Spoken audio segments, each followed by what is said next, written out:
ልጄን ሁሉ ጊዜ እየዘመርኩ ነው ማስተኛው አልሽኝ አብዛኛው ጊዜ ያው አሁን እንደውም ሰነፍኩኝ እንጂ መጀመሪያ አካባቢ በተለይ ያው ከልጅ አልለይም ለዛ አብዛኛው ጊዜ አዚምለታለሁኝ ያው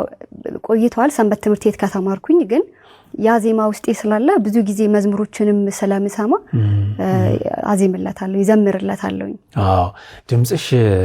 ቪዲዮዎችን እያየው ነበር በጣም ነው የሚገርመው ለምንድን ነው ዘማሪ ያልሆነችው ነው ሁላ ያልኩት ለኔስ ለዩነች ድንግል ማርያም ለኔስ ለዩነች እመብርሃን ፈልጌ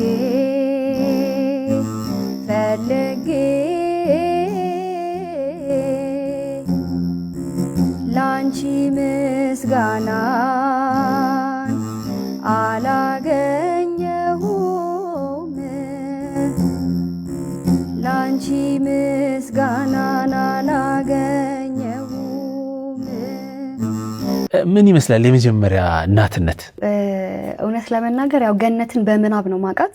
ግን ደግሞ በቃ የሱን ጠረን ሳሸት የልጅን ጠረን ሳሸት ሳየው በቃ የሆነ ገነትን ያገኘው ያለ የሚሰማኝ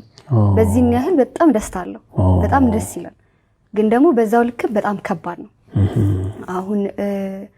ብዙ ነገር እንዳሰብከው አይሆንም ወደ ኋላ ያቀረ ያህል የሚሰማኝ ከማህበረሰብ ጋር አትገናኘም እኔ ደግሞ እናቴም ስለሌለች የሚያሳርሰኝ በደንብ እንደሚያሳርሰኝ ሰው አልነበረም ጓደኞቼ ነበር ከሥራ መልስ ሲያሳርሱኝ የነበሩት ማለት ነው እና ያው ትንሽ ይከብዳል ከሆነ ሰዓት በኋላ ብቻዬን የነበርኩት እያንዳንዱ ነገር ብቻዬን ነው ማደርገውና በጣም ከባድ ጊዜ ነው ያሳለፍኩት እውነት ለመናገር ማለት ነው እና ያው በደንብም ሳነብ ፖስት ፓርተም ነው የሚባለው ከወሊድ በኋላ የሚመጣ ጭንቀት አለ በጣም ጭንቀት ውስጥ ገብቼ ነበር ምንም ስራ መስራት በጣም ነው የሚያስጠላኝ እና ከልጄ ጋር እማሳልፈው ጊዜ ደስ ቢለኝም በዛው ልክም ደግሞ በቃ በጣም ላዝን እችላለሁ ልጨነቅ እችላለሁኝ በጣም በቃ ማይሆን ነገር ውስጥ ልገባ እችላለሁኝ ማለት ነው ራሴን ስለመጉዳቱ ላስብ ነበር አልሽኝ አዎ በቃ በጣም ልጨነቅ ነበር በቃ ብቻዬን ነኝ እና ባለቤቴም ስራ ነው የሚውለው እና በቃ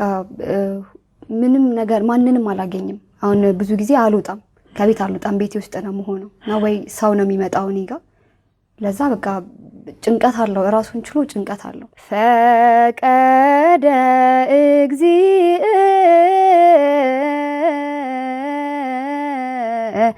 ያግዞ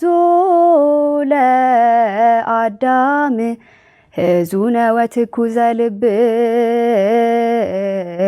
ወያግብኡ ሀበዘትካት መንበሩ ሰአሊ ለነ